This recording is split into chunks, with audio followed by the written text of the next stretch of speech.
एक छोटे से गांव में समीर नाम का एक लड़का रहता था। बचपन में ही पिता की मृत्यु हो जाने के कारण परिवार की आर्थिक स्थिति बहुत दयनीय थी। समीर की माँ कुछ पढ़ी लिखी ज़रूर थी, लेकिन उतनी पढ़ाई से नौकरी कहाँ मिलने वाली थी। इसलिए घर घर बर्तन मांजकर और सिलाई बुनाई का काम करके किसी तरह अपने बच्चे को पढ़ा लिखा रही थी। समीर स्वभाव से थोड़ा शर्मीला था और अक्सर चुपचाप बैठा रहता था। एक दिन जब वो स्कूल से लौटा तो उसके हाथ में एक लिफाफा था। उसने अपनी माँ को लिफाफा पकड़ाते हुए कहा, माँ, मास्टर साहब ने तुम्हारे लिए एक चिट्ठी भेजी है, ज़रा देखो तो इसमें क्या है।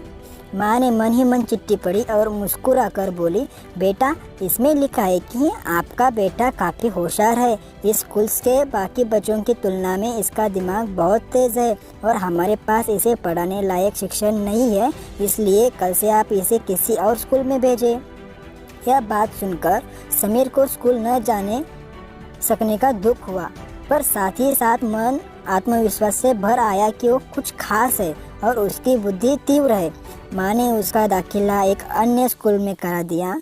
समय बीतने लगा। समय ने खूब मेहनत की और आगे चलकर उसकी सिविल सर्विसेज परीक्षा भी पास की और आईएएस ऑफिसर बन गया। समीर की माँ अब बूढ़ी हो चुकी थी और कई दिनों में बीमार भी चल रही थी और एक दिन अचानक उसकी मृत्यु हो गई। समीर के लिए बहुत बड़ा अपघात था। वह बिखल विखल होकर रो पड़ा और समझ नहीं आ रहा था कि अब अपनी माँ के बिना वो कैसे जिएगा। रोते रोते उसने अपनी माँ की पुरानी अलमारी खोली और हाथ में उनकी माला, चश्मा और अन्य वस्तुएं लेकर चुनने लगा। उस अलमारी में समीर के पुराने खिलौने और बचपन के कपड़े तक संभाल कर रखे हुए थे। एक एक कर सारी चीज़ें निकालने लगा तो तभी उसकी नज़र एक पुरानी चिट्ठी पर पड़ी। दरअसल ये वही चिट्ठी थी जो मास्टर साहब ने उसे 18 साल पहले दी थी। और वो समीर पढ़ने लगा।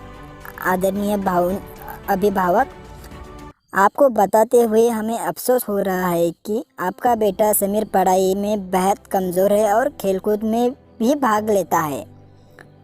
जान पड़ता है कि उम्र के हिसाब से समीर की बुद्धि विकसित नहीं हो पाई, इसलिए अपने विद्यालय में पढ़ाने में हम असमर्थ हैं।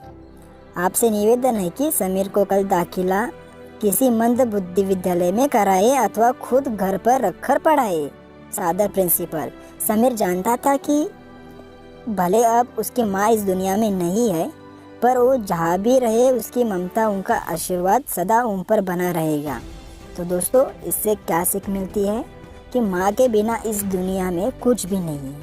अगर आपको ये वीडियो अच्छा लगा हो तो कमेंट ज़रूर करना। Thank you.